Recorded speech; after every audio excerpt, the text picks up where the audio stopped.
Okay guys, sa video na ito ay re-reviewin natin itong Aurashare Magnetic Bluetooth Speaker. Medyo matagal na nga din pala akong hindi nakapag-review ng brand na ito. At surprisingly ay madami na palang Bluetooth speaker itong si Aurashare. Yung design ng speaker nito ay merong pagka-modern at medyo aggressive yung kanyang looks.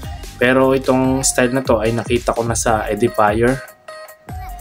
So kilala nyo naman si Aurashare, medyo budget meal yung mga speaker niya. Pero hindi lahat. So para sa specs, ayan. So yung model nga pala ng speaker nito is yung BSG01202. Meron daw siyang Bluetooth version na 5.3, battery capacity na 500 milliwatts o milliampere, loudspeaker na 5 watts. Tapos yung transmission niya o yung Bluetooth range up to 10 meters. Charging voltage ay 5 volts, tapos yung charging time 4 to 5 hours. So medyo matagal, pero tingin ko mga 3 hours lang to kasi maliit lang naman yung battery capacity. Talk time ay 5 hours, tapos music time 5 to 6 hours. So ayan, unbox na natin to.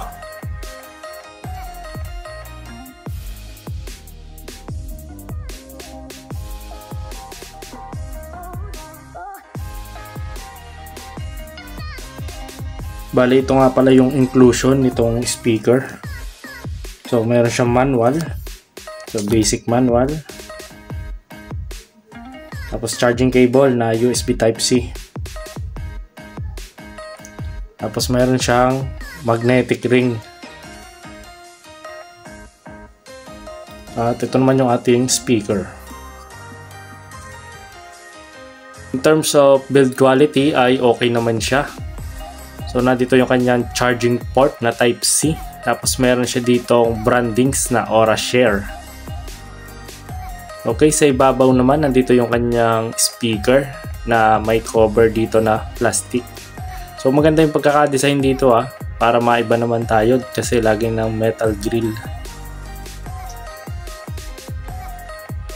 At dito naman yung kanyang power button. So ayan, isa lang yung kanyang button.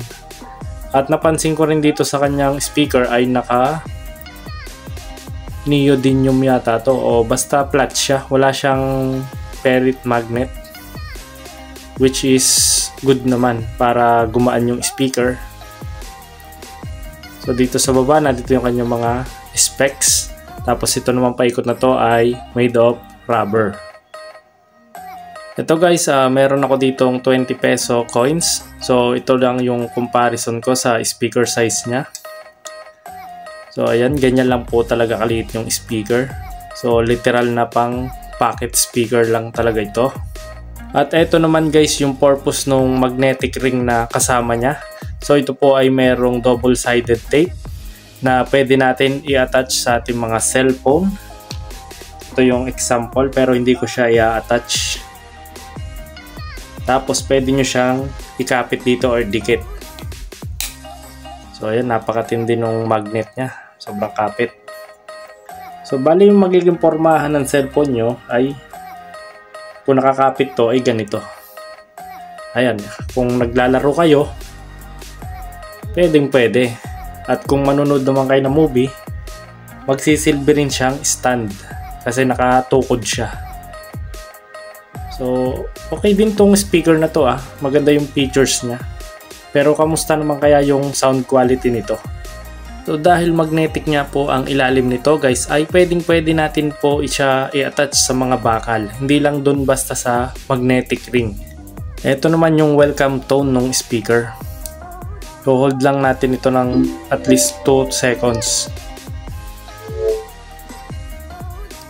Isa pa din sa nagustuhan ko sa speaker na to is yung kanyang RGB lights. Bali wala pa nakakonect dito sa speaker kaya blink lang ng blink yung kanyang RGB. So i-connect ko lang muna yung aking cellphone.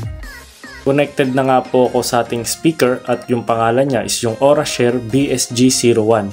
At kung makikita nyo ay kita rin po yung kanyang battery status. Nasa 90% pa.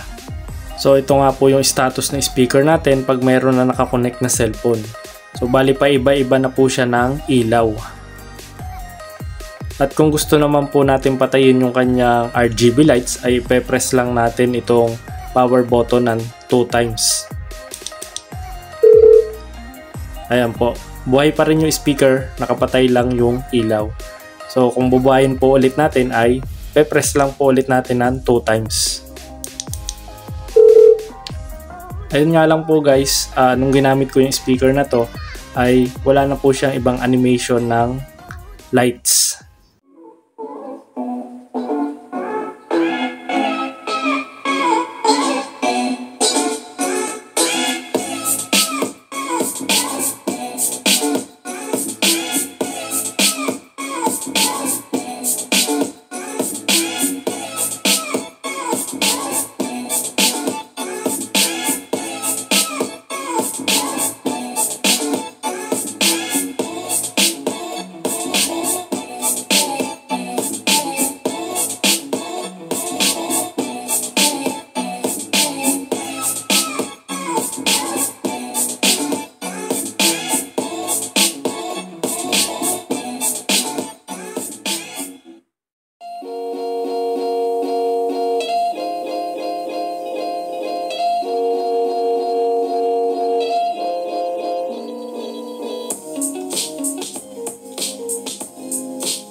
So ayan guys, ayun ang sound check natin dito sa Aurashare BSG01.